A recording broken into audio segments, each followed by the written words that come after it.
Hi, Rinoos ഡയറിയിലേക്ക് എല്ലാവർക്കും സ്വാഗതം.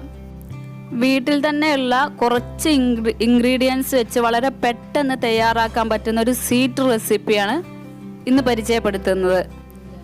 ഇത് ടേസ്റ്റിയാണ്, അതോടൊപ്പം തന്നെ ഹെൽത്തിയാണ്. ഇത് ഒരുവിധം പ്രായമായവർക്കൊക്കെ ചിലപ്പോൾ പരിചിതമായിരിക്കും. ഇതെൻ്റെ ഹസ്ബൻഡിൻ്റെ വല്യമ്മയുടെ അടുത്ത് നിന്ന് കിട്ടിയ ഒരു ഡ്രിങ്കാണ് കേട്ടോ.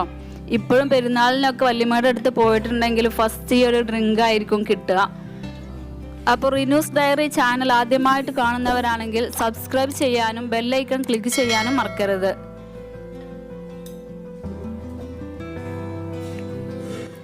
ഇതെങ്ങനെ തയ്യാറാക്കാം നോക്കാം. അതിനുവേണ്ടി 3 ചെറുപഴമാണ് എടുത്തിട്ടുള്ളത്. നന്നായി പഴുത്ത പഴം തന്നെ എടുക്കണം. 3 പഴം വെച്ച് ഉണ്ടാക്കിയിട്ടുണ്ടെങ്കിൽ ഏകദേശം ഒരു 2 ഗ്ലാസ്സിലോട്ടൊക്കെ ഉണ്ടാവും. ഈ പഴം ഒരു ബൗളിലോട്ട് ഇട്ട് കൊടുക്കാം.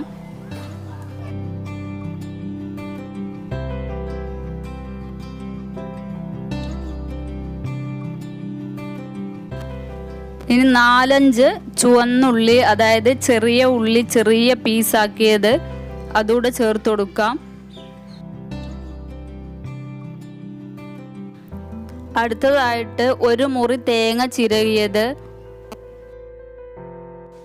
പാകത്തിന് പഞ്ചസാര, അത് ഓരോരുത്തരുടെ മധുരത്തിനനുസരിച്ച് മാറ്റം വരുത്താട്ടോ.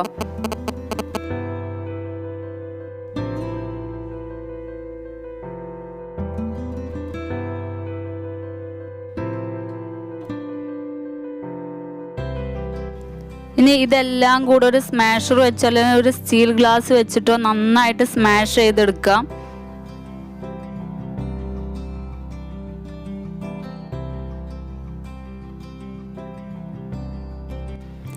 പഴവും തേങ്ങയും ഉള്ളി എല്ലാം കൂടെ നന്നായിട്ട് ഉടച്ചെടുത്തിട്ടുണ്ട്.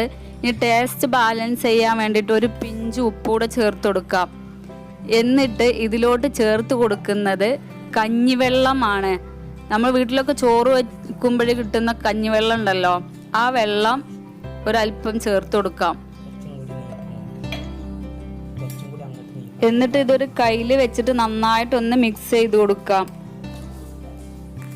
കഞ്ഞിവെള്ളം ഒഴിക്കുമ്പോഴയ്യേ ഇത് കഞ്ഞിവെള്ളമോ അപ്പോൾ ടേസ്റ്റ് ഉണ്ടാവുമോ ഒന്നും സംശയിക്കേണ്ട.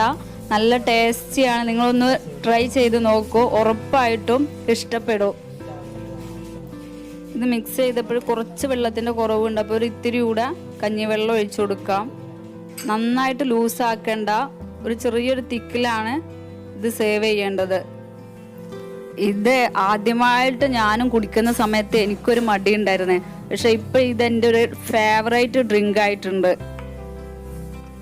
പിന്നെ ഇത് ഉണ്ടാക്കുന്ന സമയത്ത് നന്നായിട്ട് പഴുത്ത പഴം തന്നെ ചൂസ് ചെയ്യുക കേട്ടോ. അല്ലെങ്കിൽ നന്നായിട്ട് പഴുത്ത പഴം ഇല്ലെങ്കിൽ ഒരു ചെറിയൊരു ചവർപ്പിൻ്റെ ടേസ്റ്റ് ആവും. അതുകൊണ്ട് പഴുത്ത പഴം എടുക്കാൻ ശ്രദ്ധിക്കുക. ഇനി ഇതൊരു സേവിങ് ഗ്ലാസ്സിലോട്ട് മാറ്റാം. നിങ്ങളെല്ലാവരും തീർച്ചയായിട്ടും തയ്യാറാക്കി നോക്കുക, എന്നിട്ട് ഫീഡ്ബാക്ക് അറിയിക്കാൻ മറക്കരുത്. അപ്പോൾ ഇഷ്ടപ്പെട്ടാൽ ലൈക്ക് ചെയ്യുക, കൂട്ടുകാരിലേക്ക് ഷെയർ ചെയ്യുക. ഇതുപോലെ വെറൈറ്റി ഡിഷുമായി വരുന്നത് വരെ ബൈ ബൈ.